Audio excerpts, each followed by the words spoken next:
আসসালামু আলাইকুম এভরিওয়ান, সব কি তখন ভালো আছেন? আমি তো আছি আলহামদুলিল্লাহ। আজকে একটা রেসিপি শেয়ার করবো। আর এই রেসিপিটা আমি আমার লাইফের ফার্স্ট টাইমও বানাইলাম। আমরা বাংলাদেশে যেটা হয় তুষা সিন্নি, আমরা সিলেটি আমরা তুষা সিন্নি হই।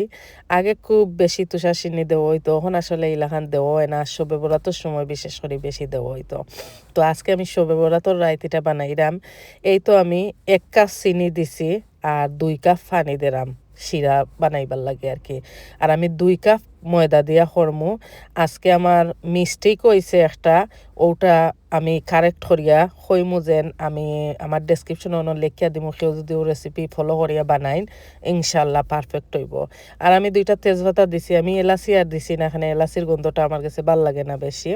তো 1 কাপ চিনি আর 2 কাপ পানি আর 2টা তেজপাতা দিছি, দিয়া এদিকে আমি শিরার লাগে পানি বয়াইছি। আর এদিকে আমি আর একটা ফান লইছি, এই তো ঘি আর তেল দিমু দয়টা, খালি একটা দিতাম নাই, খালি একটা দিলে মজা হইতো নাই। তো আমি 1 কাপ তেল দিছি আর এখানে কিসমিস নিছি।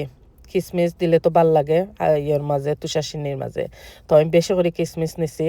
তো আমি 1 কাপ তেল আর 1/2 কাপ ঘি দিমু, সর্বমোট 1.5 কাপ দিছি তেল আর ঘি। তো সেও বানাইলে আমার এই রেসিপি দেখিয়া 1.5 কাপ না দিয়া 1/2 কাপ তেল দিবা আর 1/2 কাপ ঘি দিবা, পারফেক্ট হইব। আমার একটু তেল একটু বেশি হয়ে গেছে গিয়ে আমার ওটার মাঝে। তো দেওয়ার বাদে আমি কিসমিসটা দিলাইছি, আর কিসমিসটা সবে প্রথমে দিবা না, এই ময়দাটা বাজার পরে শিরা দিবার এক তুরা আগে কিসমিস দিবা। আমি ফার্স্টে দিলাইছিলাম, আমার কিসমিসটা একটু যেমন ফুরা ফুরা হয়ে গেছে কি। তো আমি তো হইলাম আমার লাইফের ফার্স্ট টাইম বানাইলাম, তো আমার মিস্টেক সব আমি শেয়ার করলাম কারেক্ট করিয়া, যেন আমার রেসিপি দেখিয়া ডেসক্রিপশনে আমি লিখিয়া দিব, বানাইলে সে ইনশাল্লাহ পারফেক্ট হইব। তো এই তো কিসমিস দিয়ে আমি বেশি সময় জালও করছি না, কিসমিস দেওয়ার পরেও আমি 2 কাপ প্লেন ফ্লাওয়ার দিলাইছি, ময়দা যেটা আর কি। এখন তো জানেন এটা খুব ভালো করে বাজিয়ে নেওয়া লাগবো, আর নন স্টিক ফানোর মাঝে যদি হয় আরও ভালো হইব। তো আমি খুব ভালো করে সময় নিয়েও এটারে বেশি করে বাজিয়ে নিলাম তেল আর ঘির মাঝে, বেশি করে লাড়া লাগবো। আমার খুবই সুন্দর, অনেকের দেখছি গুটি গুটা গুটা গুটা হয়ে যায়, আমার গুটা গুটা হয়েছে না, খুবই স্মুথ একটা তুষার সিন্নি হয়েছিল। চিনি মিঠাওটা একবারে পারফেক্ট হয়েছে। আমি সময় নিয়ে কিন্তু এটা বাঁচছি, এত সময় যদি দেখাইতে বাক্কা লম্বা ভিডিও হয়ে যাব। সময় নিয়ে বাজবা, বাজার পরে এই দেখো আমি ফানিটা যে শিরা আমি বানাইছিলাম আগে, শিরাটা দিলাইলাম।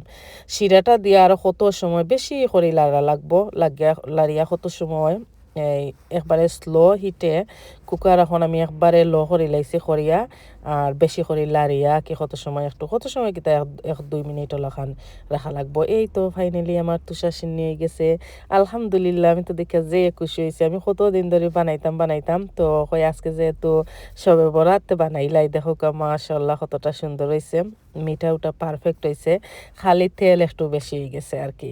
তো 1.5 কাপের জায়গা তেল 1 কাপ দিবা, পারফেক্ট হইব ইনশাল্লাহ।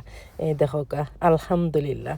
তো আমার রেসিপি দেখিয়া যারা যারা বানাইবা কমেন্ট করে জানাইবা কিলা খান হয়েছে। তো এই আছিল আমার আজকের রেসিপি, আশা করি সবার কাছে ভাল লাগছে, সব ভালো থাকবা। আর আগের রমজান মাস আর বেশি বেশি সবার লাগি দোয়া করবা।